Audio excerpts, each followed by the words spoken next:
News Channel 15's Alyssa Ivanson is live near Avondale Drive. Alyssa, you have an update for us on that breaking news from the top of the hour.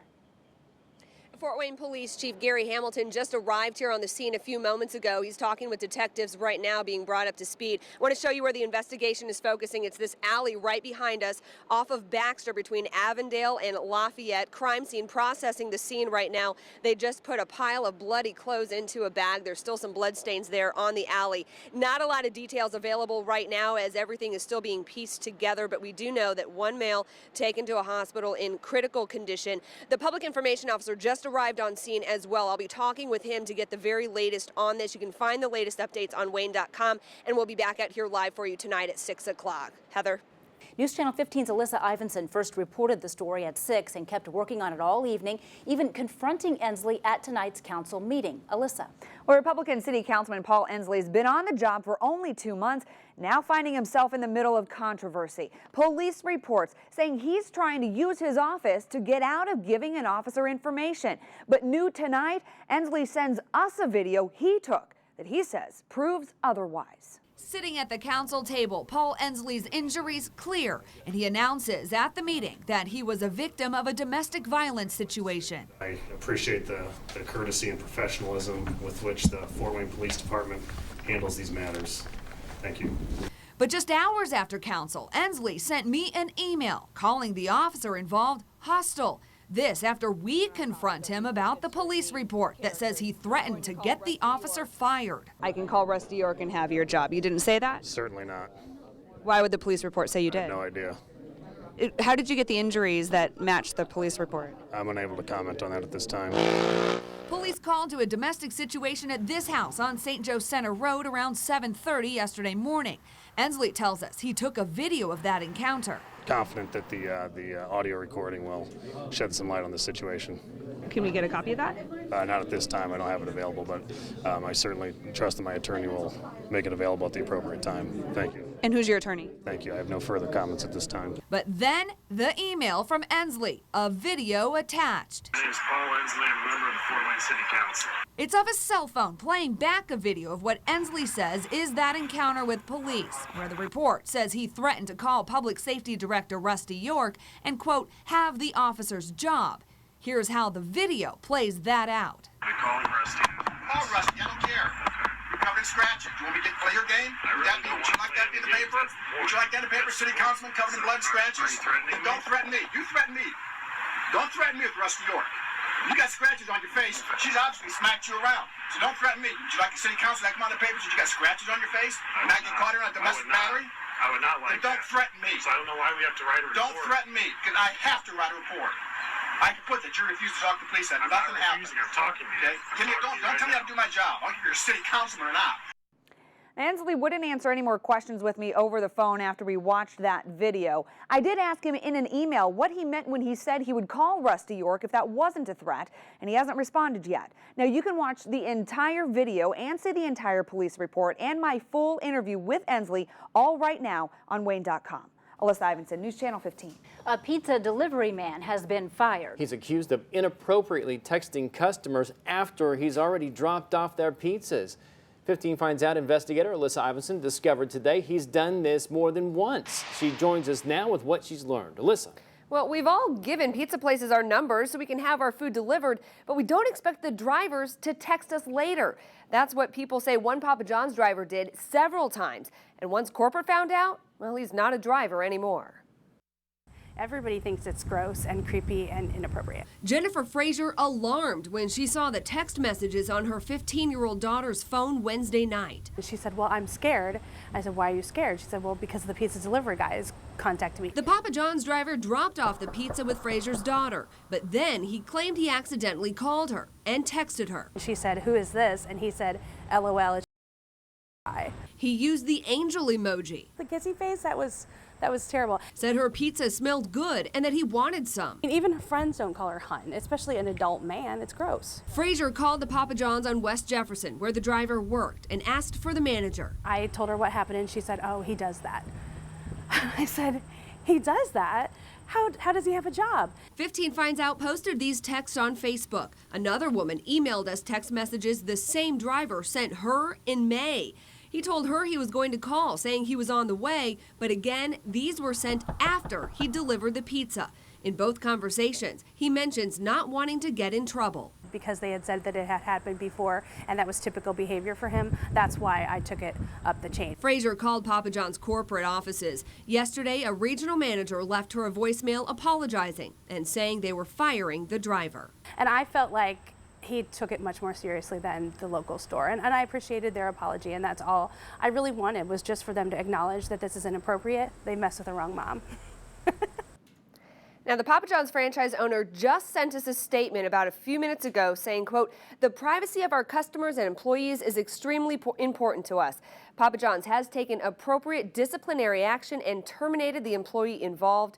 We have since reached out to the affected family to resolve the incident and make it right." Alyssa Ivanson, News Channel 15. There are now more handicapped accessible parking spots in downtown Fort Wayne. The change was revealed today, and it was all brought about by a 15 Finds Out investigation. Today, Alyssa Ivanson met with the veteran who started the whole thing. Well, Dan Headley says he's happy his concerns translated to changes that will help other people. City and county leaders thanked him and us for bringing the parking problem to their attention. This is where you parked before. That is now open to the public. They took the sign down. Outstanding. A change in accessible parking thanks to Dan Headley. It feels pretty good that there's a little bit more access to people that have trouble getting around. Dan's a veteran and is now on oxygen. I never expected to end up in this shape, but now that I have, I understand the need for accessibility. That need wasn't met when he tried to go to the Allen County Courthouse Annex building on the corner of Superior and Calhoun. So he called 15 Finds Out. Last month, our investigation showed you the accessible spots in the lot next to the building were for county employees only. It wasn't illegal, but it was not ideal. Okay, it's not required by law, but how about a little common courtesy?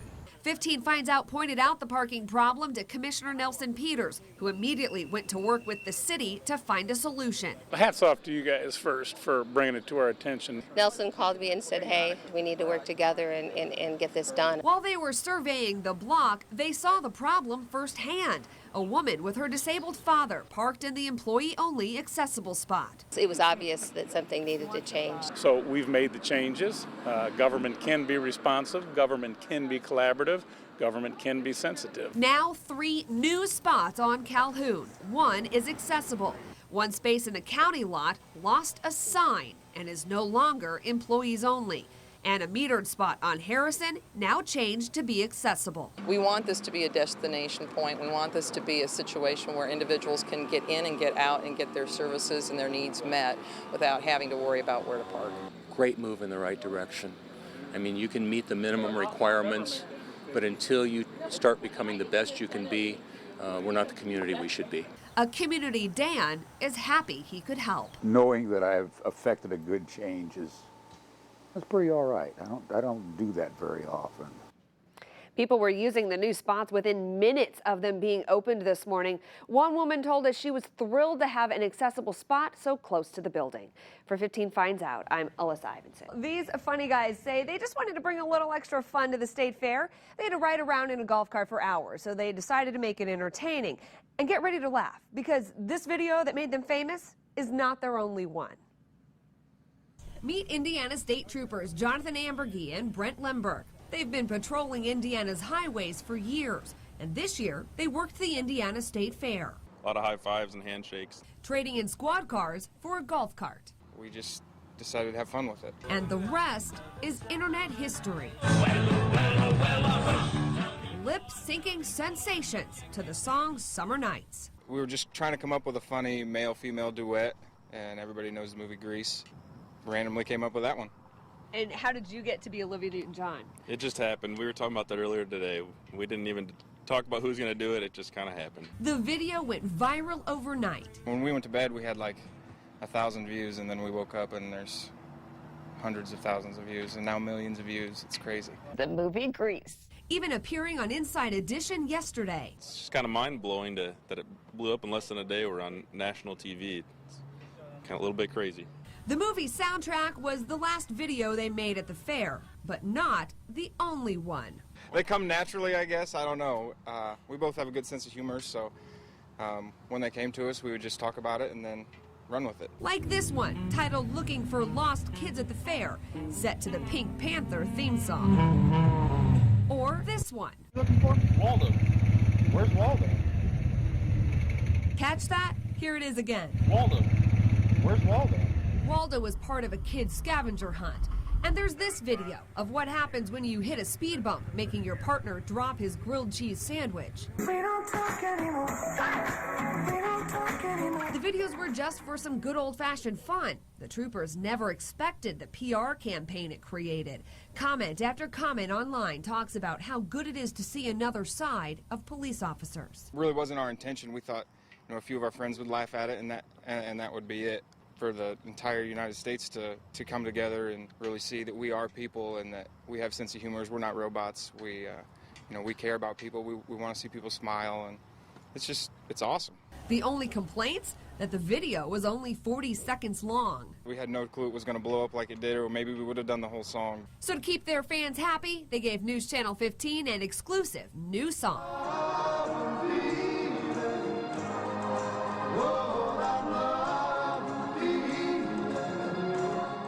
The troopers say in the end, they're just glad they brought some laughter to people's lives. Alyssa Ivanson, News Channel 15. It was nearly 5 hours yesterday from when police started the Amber Alert process to when the Indiana State Police activated the actual Amber Alert. And many of you wondered why it seemed to take so long, and today we found out. Authorities walked me through a timeline. Take a look. Officers were called to the scene at 6:20 yesterday morning. At 7:40, they said to start the Amber Alert process. By 9:13, they were entering that information into national and state databases, all of missing kids and suspect information.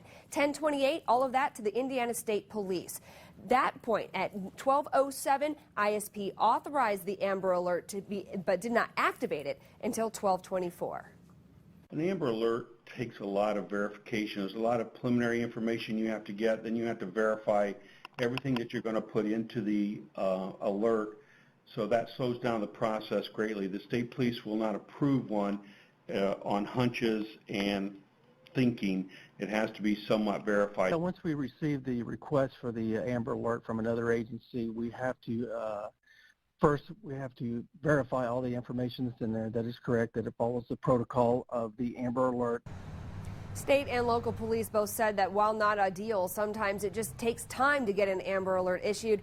They couldn't speculate if a faster alert would have changed the outcome yesterday. Now, there was another Amber Alert today. You probably got an alert on your cell phone. Since 5 o'clock, state police changed the reason about why we all got the text alerts for the Amber Alert today and not yesterday. Police say that yesterday they actually just had a partial license plate number when they issued the Amber Alert. That's not enough to send the text alert like they did today. ISP says by the time they got a confirmed complete license plate yesterday, they were told the children were found, so a text alert wasn't necessary anymore. In Studio 15, Alyssa Ivanson, News Channel 15. News Channel 15's Alyssa Ivanson continues our live team coverage from the southwest side of Allen County. Alyssa? Yeah, we still have several hours until those storms are expected to hit our area tonight, but that's good because that means that there's lots of time for you to prepare and make sure that you have your house in as much preventative measures as possible to prevent some damage. So take a look outside in your backyard and see what you've got laying around. If you look at these houses just right down this row, there's lots of things that could be blowing all over the place in these storms tonight. You got a trampoline, chairs, tables, umbrellas, a watering can, all things that in 70-mile-an-hour winds would just go right off. Now on Monday we had those storms, and this porch up here actually had a table before, and those winds were enough to blow it over, shatter the glass. So we're not joking around here. It sounds like common sense, but if you don't move things like your kids' toys, super lightweight, your grill, bring it inside, because if you don't, Mother Nature just might clean it up for you and end up in your neighbor's yard. Now, some other things you can do to prepare before the storms come tonight. Charge up your cell phones, other electronic devices.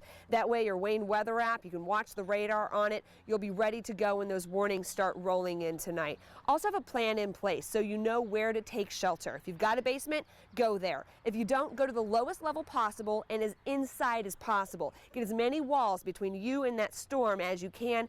Don't have any windows around you if possible as well. So take a look outside. It might seem like common sense, but it's better to put it in the garage now than to fight it in your neighbor's yard tomorrow. Live in Fort Wayne, Alyssa Ivanson, News Channel 15.